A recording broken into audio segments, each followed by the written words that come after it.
Hi there, today we're going to learn the garter stitch, and that is one of the basic stitches of knitting and one of the easiest stitch patterns because it's all repeating knit stitches and you just continually knit to create the garter stitch.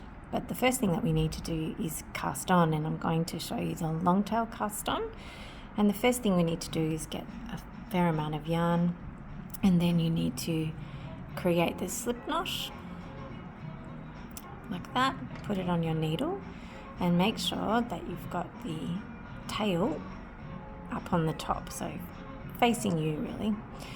And then you have the yarn between your index finger and your thumb, so there's a bit of tension there, and you collect the yarn around your thumb and then around your index finger, and then you take that and it creates a loop. Again, under your thumb, under the index finger and through the loop. Under the thumb, under the index finger and collect the loop. Under the thumb, under the index finger and create a loop. Once again, under the thumb, under the index finger and create a loop. And then we're just going to keep doing that so that we've got 20 stitches. And we've got 2, 4, 6, 8, 10, 11, 12, 13, 14, 15, 16, 17, 18, 19. Ooh, we're running out. And one last one, 20. Alright, so that's the cast on, and it creates a really lovely edge, the long tail cast on. And now all we need to do is do the knit stitch. And so I'm going to turn my work.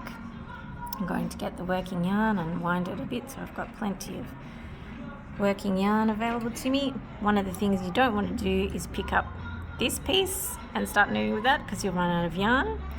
So I'm an English style knitter, so I put the right hand needle under the first stitch which I cast on, wrap the yarn around the right hand needle, pull through a loop and then take off that first stitch.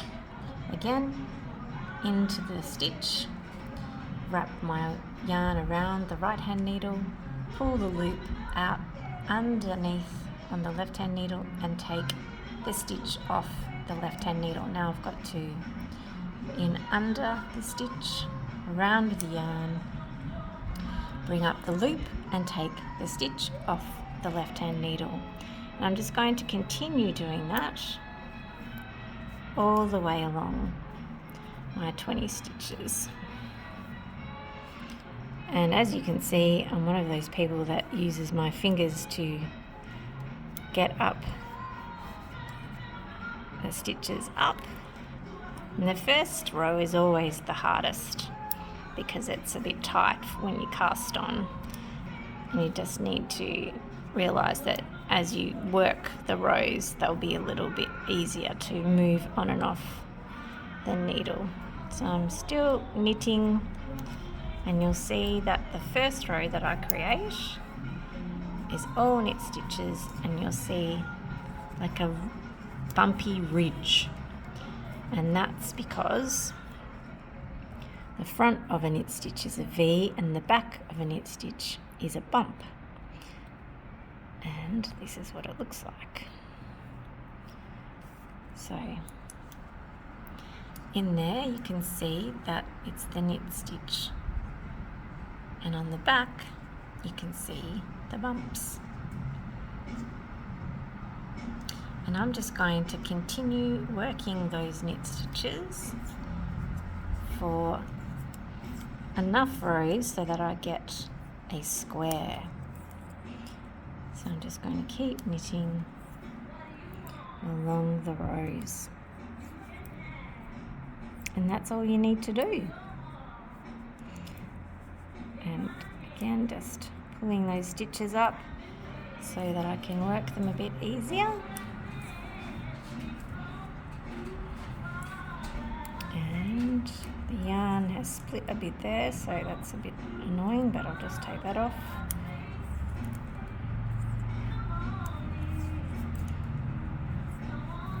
A bit more yarn.